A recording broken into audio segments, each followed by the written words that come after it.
Good morning class 12th b students. आज आपको math first में आव्यूह वाला चैप्टर पढ़ाया जाएगा बेटा। तो सभी स्टूडेंट केयरफुली ध्यान से देखेंगे। आव्यूह चैप्टर आज बेटा हम लोग पढ़ेंगे और आव्यूह में सबसे पहले मैं आपको बताऊंगा कि आव्यूह बेटा क्या होता है। तो आइए आप सब लोग देखते हैं। जैसे आपके पास कुछ नंबर्स गिवन है 4 3 4 5 1 2 3। आप इन नंबरों को बेटा अरेंज कर दीजिए और इस तरह से अरेंज करिए कि ये एक पंक्ति और स्तंभ में बन जाए। जैसे ये देखिए 3 4 और 5 ये पहली पंक्ति में लिखे हुए हैं, 1 2 और 3 ये दूसरी पंक्ति में लिखे हुए हैं। तो बेटा जब हम संख्याओं को इस तरह से पंक्तियों में और स्तंभ के रूप में लिख दें और इसको एक आयताकार सारणी में बंद कर दें, जब हम संख्याओं को इस तरह से पंक्तियों में और स्तंभों में लिखेंगे और इनको हम एक आयताकार सारणी में बंद कर देंगे, तो इस तरह से ये जो हमारे पास बनता है इसे हम बेटा आव्यूह कहते हैं। तो ये हमारा एक आव्यूह बन गया है यहाँ पर। तो इस तरह से हम देखते हैं कि जब हम संख्याओं को पंक्ति में और स्तंभ में लिखते हैं और उसको एक आयताकार सारणी में बंद कर देते हैं, तो इस तरह से ये एक आव्यूह का निर्माण करता है या एक आव्यूह बन जाता है।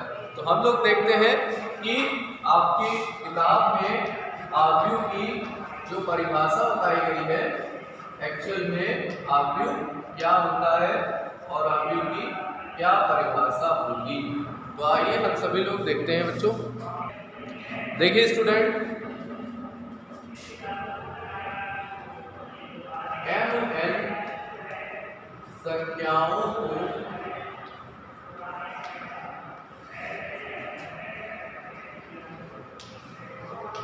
mn संख्याओं को m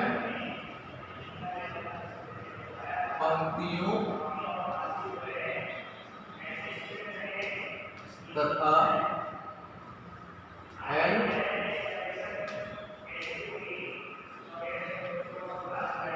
स्तंभों में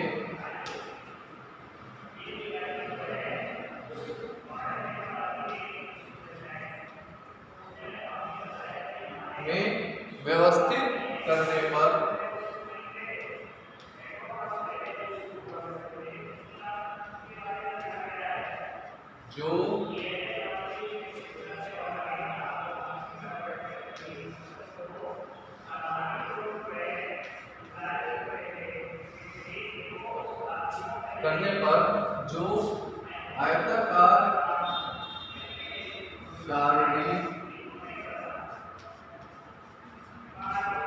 जो आयताकार सारणी प्राप्त होती है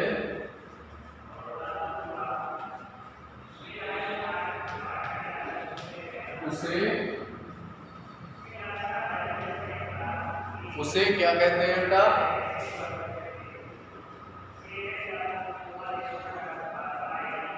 उसे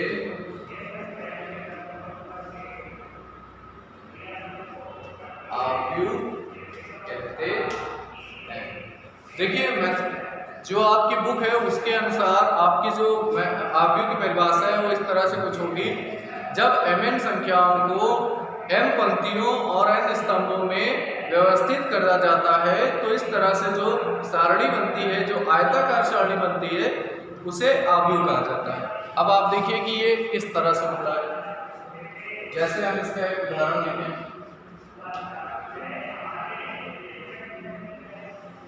जैसे हम इसको अगर ध्यान से देखें तो बेटा हमारे पास एक आयताकार सारणी जैसे ये है 3 4 5 7 8 9। देखिए ये हमारे पास एक सारणी बन गई। इसके अंदर देखिए पंक्ति और स्तंभ कितने हैं बेटा? सबसे पहले तो मैं आपको पंक्ति बता दूं।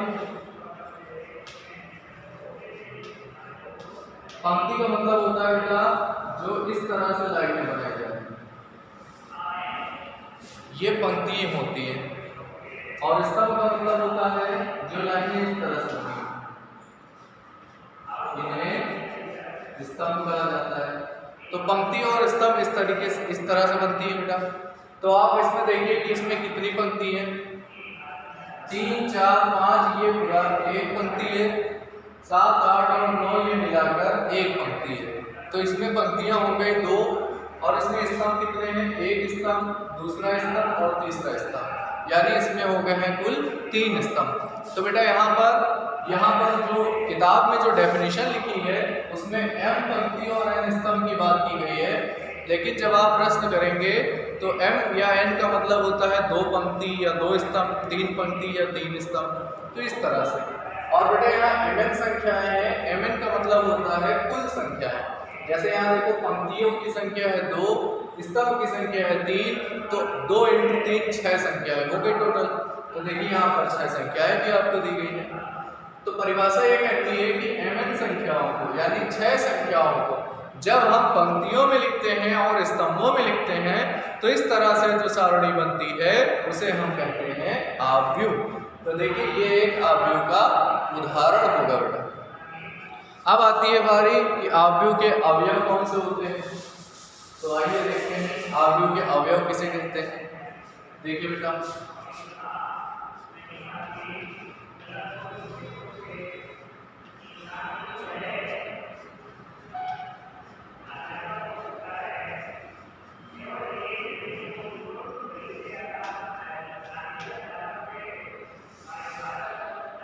देखो स्टूडेंट, आव्यूह के अवयव क्या होते हैं। देखिए आव्यूह जिन संख्याओं से बना होता है उसे हम आव्यूह के अवयव कहते हैं। यानी आव्यूह के अंदर जो भी संख्याएं लिख दी जाती हैं या कोई और चीज जैसे कोई फलन लिख दिया जाता है तो हम उसको आव्यूह के अवयव कहते हैं। जैसे हमारे पास यहाँ पर एक आव्यूह देख रहे हैं आप 3 4 5 7 8 और 9। तो बेटा अगर आपसे एक आ जाएगा कि बताइए इस आव्यूह के अवयव कौन से हैं, तो देखो 3 4 5 7 8 और 9 ये सारे नंबर आव्यूह के अवयव कहलाते हैं। यानी अगर आप आसान शब्दों में समझें कि आव्यूह के अवयव क्या हैं, तो आव्यूह जिन संख्याओं से बना होता है या जिन फलन से बना होता है उसे आव्यूह के अवयव कहते हैं। तो यहाँ पर अवयव ये होते हैं बेटा। अवयव को हमेशा अल्फाबेट के इंग्लिश अल्फाबेट के छोटे अक्षरों से दर्शाया जाता है। अभी हम इसके बारे में आपको और बताएंगे। अब देखिए आव्यूह के अवयव के बाद अगला आता है आव्यूह का क्रम। अगला पॉइंट आता है बेटा कि आव्यूह का क्रम क्या होता है। तो आप लोग जरा ध्यान से देखिएगा कि आव्यूह का क्रम क्या होता है। देखिए बेटा जैसे हमारे पास एक आव्यूह है 2 3 5 1 4 6 और आपसे पूछा जा रहा है कि आव्यूह का क्रम बताइए। तो बेटा हमेशा ध्यान रखें कि जब भी आप किसी भी आव्यूह का क्रम बताएंगे तो सबसे पहले आप पंक्तियों की संख्या गिनेंगे, उसके बाद स्तंभों की संख्या गिनेंगे। यानी क्रम के लिए जो हमारे पास सूत्र है वो ये है पंक्तियों की संख्या गुणे स्तंभों की संख्या।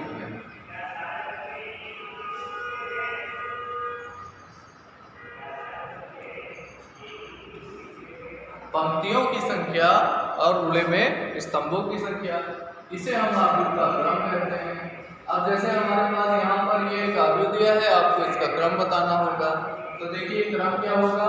पंक्तियों की संख्या बेटा यहाँ पर 2 है और स्तंभों की संख्या यहाँ पर देखिए 3 है। तो पंक्तियों की संख्या और स्तंभों की संख्या को जब हम इस तरह से लिखते हैं तो इसे कहते हैं आव्यूह का क्रम।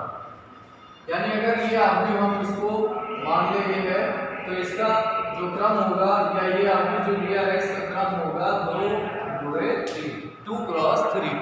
और बेटा यहाँ पर क्रम को इस तरह से कभी कभी आप लिखकर भी दिखा सकते हैं और कभी कभी आप इस तरह से सीधे भी बता सकते हैं। तो ये आव्यूह का क्रम होता है। तो क्रम के लिए आपको क्या बताना होगा, पंक्तियों की संख्या क्रॉस स्तंभों की संख्या, जिसे आव्यूह का क्रम कहते हैं। इसके बाद बारी आती है आव्यूहों का निरूपण। तो देखिए आप लोग आगे। देखिए बेटा अवयवों का क्रम, अवयवों का निरूपण क्या होता है। देखो बेटा अवयवों को प्रायः इंग्लिश वर्णमाला के, अंग्रेजी वर्णमाला के बड़े अक्षरों से दर्शाया जाता है। जैसे हमारे पास एक अवयव है, हम उसको कैपिटल ए बराबर लिख सकते हैं, ए बराबर 2 3 5 1 4 6। अवयवों को दर्शाने के लिए अंग्रेजी वर्णमाला के बड़े अक्षरों का हमेशा प्रयोग किया जाता है। तो इस तरह से बेटा जैसे हमारे पास ए बराबर एक अवयव है, ए से आप दर्शा सकते हैं, बी से भी दर्शा सकते हैं, सी से भी दर्शा सकते हैं। इसी तरह बेटा आप कैपिटल लेटर से भी एक्स, कैपिटल वाई से भी इसको दर्शाया जा सकता है।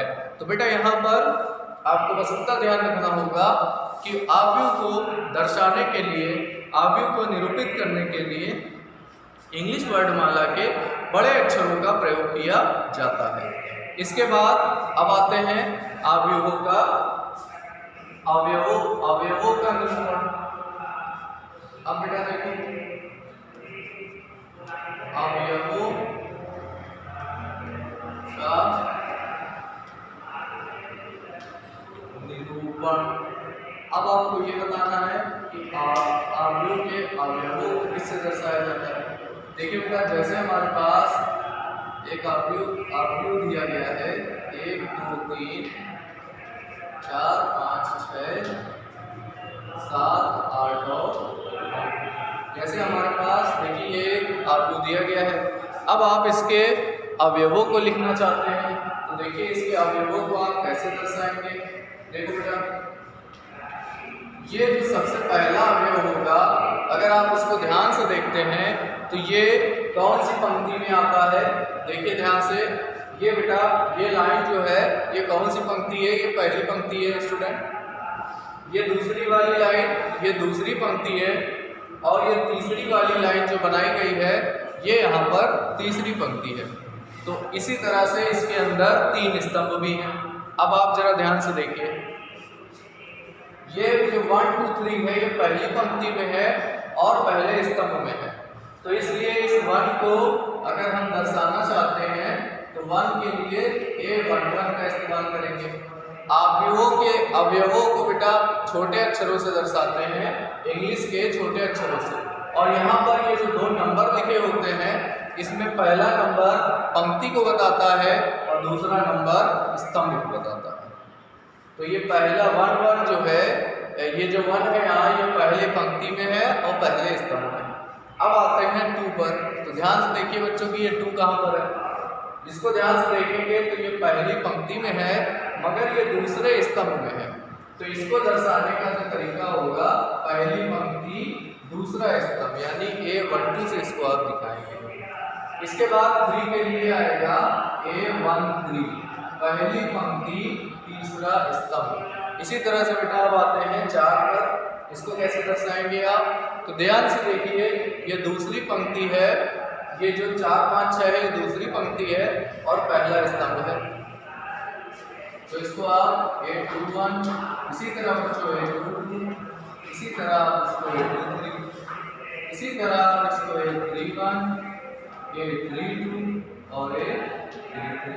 तो इस तरह से अवयवों के लिए इंग्लिश के छोटे अक्षरों का प्रयोग किया जाता है। इस तरह से हम लोग इसको दर्शाते हैं। एक बार फिर से ध्यान दीजिए बेटा, यहाँ पर जो पहला अंक होता है वो बताता है पंक्तियों की संख्या और दूसरा अंक बताता है स्तंभों की संख्या। अब बेटा आप लोग वीडियो देखकर ये जो मैंने आपको जानकारी दी है आप इसको पढ़ेंगे, इसको आप समझने की कोशिश करेंगे और मैं आपको इससे संबंधित एक वर्कशीट दूंगा जिसको आप अपनी कॉपी में, फेयर कॉपी में, मैथ फर्स्ट की फेयर कॉपी में नोट करेंगे। तो ये सभी जानकारियाँ आप अच्छी तरह से पढ़ेंगे और जो आपको इससे संबंधित वर्कशीट भेजेंगे उसे आप अपनी फेयर कॉपी में लगाएंगे और वीडियो देखकर आप ये सारी चीज़ों को समझने की कोशिश करेंगे।